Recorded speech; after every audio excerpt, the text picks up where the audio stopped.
Hello, welcome to my channel Krishna bytes. यहाँ पे आपको हर चीज़ का बाइट्स मिलता है, दुनिया की हर चीज़ों का थोड़ा थोड़ा। That's what its byte is. तो मैंने रात को कल पूछा most intellectual people on earth, Meta यही से मैं बोर हो रहा था तो इसने बताया Vinci, Isaac Newton, Albert Einstein, madam Curie, सुकरात, Elon Musk, Yuval Noah Harari, Noam Chomsky, Malala Yousafzai और बाकी लोग। मैंने कहा ठीक है, बढ़िया, अच्छी बात है। मैंने कहा यार कम से कम इंडियन बताओ कोई। मतलब तुमने तो कोई इंडियन नहीं इंक्लूड किया। हाँ, एक पाकिस्तानी मलाला यूसुफजई करके है। तो उसने बताया कि ये कुछ है आर्यभट्ट, चाणक्य, रविंद्रनाथ टैगोर, अमृता सिन्हा, अभिजीत बनर्जी और अरुंधति रॉय, बस इसमें भी सिलेक्शन है। तो मैंने कहा यार ये ऐसा कैसा सिस्टम है भाई कि आप चुन रहे हो अपनी मर्ज़ी से, क्योंकि कोई अगर ऐसी बस मेटा यही तो हर किसी के हाथ में, तो कुछ भी टाइप करके कुछ भी देख सकते हैं। तो वो जो बताएगा यही तो उन्हें लगे कि यही ट्रुथ है तो वो जानने लगेगा। तो मैंने यही इनसे पूछने की कोशिश करी कि आपने ये आप पहले क्यों नहीं बताए। तो इनका जवाब था अगला कि हमने इसलिए नहीं बताया। वो आप देखिए उसने क्यों नहीं बताया, वो अभी दिखाएगा। मेरे कहने का मतलब ये है कि जो एआई भी है वो ज़रूरी नहीं कि वो ठीक ही मतलब इन्फॉर्मेशन ठीक है, बट लेकिन बायस्ड इन्फॉर्मेशन होगी वो।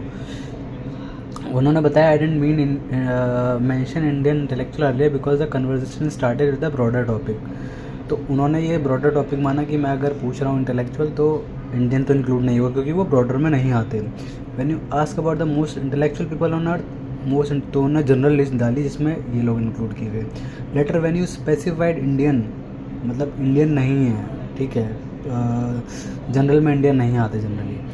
On what basis you have decided to explore Indian thinker on first basis, I don't mean it, just asking.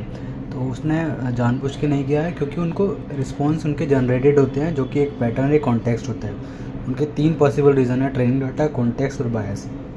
तो उनको जो ट्रेनिंग डाटा दिया गया है वो वेस्टर्न थिंकर से दिया गया है, तो इसलिए इन्फ्लुएंस भी होगा, जो रिस्पॉन्स होगा वो भी इन्फ्लुएंस्ड होगा। सो मैंने कहा इसका मतलब जो एआई डेवलपर है वो इंक्लूसिव नहीं है to feed you that data in the very liberalise society. मतलब तुम्हें इंक्लूसिव तो होना चाहिए। तो उन्होंने कहा कि ट्रेनिंग डाटा में reflect exist, social biases, gaps वगैरह दिख सकते हैं, कल्चरल कॉन्टेक्स्ट हो सकता है, तो ये डाइवर्सिटीफाइंग की ज़रूरत है इसके अंदर। तो मैंने कहा ये आपकी ऑथेंटिसिटी नहीं है, रियल ऑथेंटिसिटी नहीं है अगर आप जवाब देते हैं तो कहता है कि हाँ ठीक है मेरे जवाब सही होते हैं, बट लेकिन मेरे रिस्पॉन्स का जो जवाब है वो एब्सोल्यूट ट्रूथ नहीं है, इसलिए मैं लर्न कर रहा हूँ, प्रूव कर रहा हूँ। तो मैंने कहा कि मतलब अगर जो सोच नहीं सकता वो तो आपके जवाब को एब्सोल्यूट ट्रूथ मानेगा, तो ये भी जवाब दे रहे हैं कि हाँ सही बोल रहे हो आप। तो ये चैलेंज है ये जनरेटेड इन्फॉर्मेशन का कि अब लोगों को पहले क्रिटिकल थिंकिंग होनी चाहिए, मीडिया लिटरेसी होनी चाहिए, ट्रांसपेरेंसी होनी चाहिए। तो हर कोई थोड़े ना होता है इतना लिटरेसी, तो यही चीज़ है, इसका ध्यान रखें।